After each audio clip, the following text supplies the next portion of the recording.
Losing time, I'm fading fast. I just wanna make it last. Try to let go of the past. I close my eyes, embrace the blast. Sleepless nights and headache stack. Restlessness to hell and back.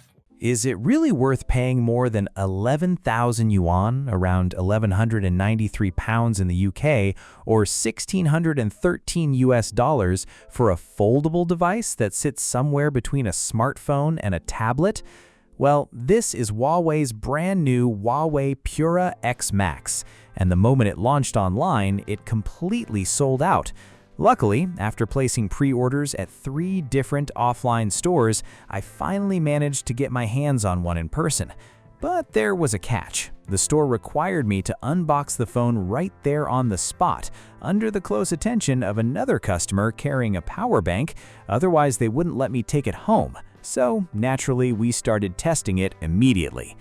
Hey everyone, welcome back to the channel. Today, I'm bringing you a hands-on first impression and full experience with this brand new foldable phone. A quick shout to my tech partner from China for sharing this video. A big thank you for making this possible. Hey everyone, it's Maiky from techmaiky. If you love staying updated with the latest gadgets, make sure to subscribe and hit the notification bell so you never miss out our exciting tech content. The version I picked up comes in orange with a light gold frame. At first glance, the color combination reminds me a lot of the Oppo Find N6, but the overall personality feels completely different. Huawei goes for a shiny, eye-catching finish that feels bold and flashy, while Oppo's matte texture gives off a cleaner and more understated vibe.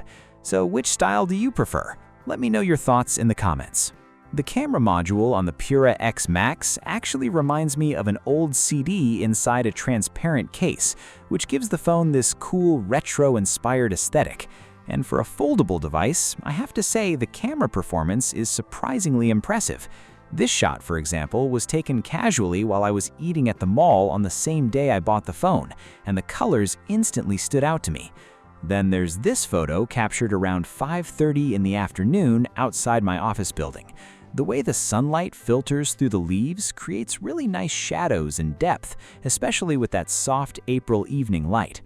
This particular image was shot using the phone's built-in vivid mode, and honestly, I think it gives the photos way more personality compared to the standard mode. It also handled scenes like a small dog walking down the street and people passing by during sunset really beautifully. Of course, when you're buying a phone that costs over 10,000 yuan, you naturally expect good photos. If the camera performed badly, that would actually be the shocking part. Once you unfold the display, you can still notice the crease, although thankfully it isn't too distracting or overly obvious. Now, historically, performance has always been one of the biggest concerns people have had with Huawei devices. To be completely honest, before testing this phone, I expected the experience to look elegant on the outside, but struggle under pressure. Surprisingly, the real-world performance of the Pura X Max actually exceeded our expectations. In Honor of Kings running in high-definition mode, the phone maintained a near-perfect 119.9 FPS, while consuming only 3.33 watts of power and reaching a 39.6 degrees Celsius. In other words, it handled the game with basically no issues at all. But the real highlight was Genshin Impact at ultra-high graphics settings, with 1.68 million pixels being rendered. After 30 minutes of gameplay, the phone averaged 59.8 FPS, with a 1% low of 47.8. Power consumption stayed around 4 watts, while the temperature reached 42.4 degrees Celsius. Those results are impressive enough to put it directly against the Xiaomi 17 Pro Max powered by the Snapdragon 8 Elite Gen 5. And remember, that's a traditional flagship candy bar phone.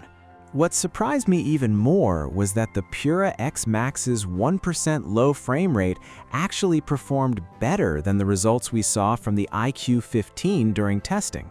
Honestly, I didn't expect that at all. There are probably 2 main reasons behind it.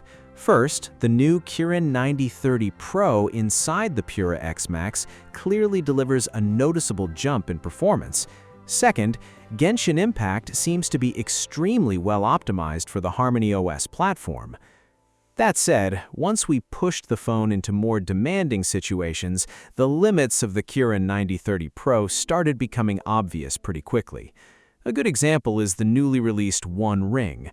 When driving around and sprinting through the map at maximum graphics settings, you could immediately tell the phone was under pressure. After about 1.5 minutes, the frame rate dropped to roughly 50 FPS, and by around 3.5 minutes, performance took another major hit, with the average frame rate sitting at only about 33 FPS. So while the performance improvements are real, there's still room for optimization in these extreme gaming scenarios. Now, if you're not constantly speeding across the map and you lower the graphics settings a bit, the game should still be perfectly playable. But as the hardware performance improves, another weakness starts standing out even more clearly: the software ecosystem. Some major apps in the pure HarmonyOS environment, like Honkai Star Rail and Smoke and Cloud 16, still don't have fully native HarmonyOS versions available. On top of that, certain third-party apps still run into small bugs or missing features from time to time. For example, on the HarmonyOS version of this foldable phone, video export is limited to 2K and doesn't support 4K output at all. That also means we can't properly compare its video rendering speed against competing flagship phones right now. Even with those limitations, though, I still want to use the Pura X Max as my main phone for a while, and the reason is actually pretty simple. It feels completely different from anything else out there. At the moment, Huawei is basically the only company making a foldable device with this kind of aspect ratio. It may not be flawless, but it's definitely one of the most unique smartphones on the market today. Thanks to the HarmonyOS experience, the phone also comes with some really interesting features, especially the AI system that Huawei is heavily promoting this time around. The AI assistant can actually appear beside the screen and provide context-aware suggestions in real time. It can detect whether you're holding the device in your left hand or right hand and automatically move the navigation bar to the more convenient side. If you pay attention, you'll probably notice it gives off a very familiar Apple-style experience. There's also an AI-powered dynamic comic feature, and honestly, it looks pretty impressive. The animations can make comic scenes feel more alive and interactive. Of course, there are still limitations here too. In some apps and with certain comic pages, the feature feels more like adding a few animated images into a regular comic panel, rather than creating a fully dynamic experience. It's definitely fun to play with, but right now the supported content is still fairly limited.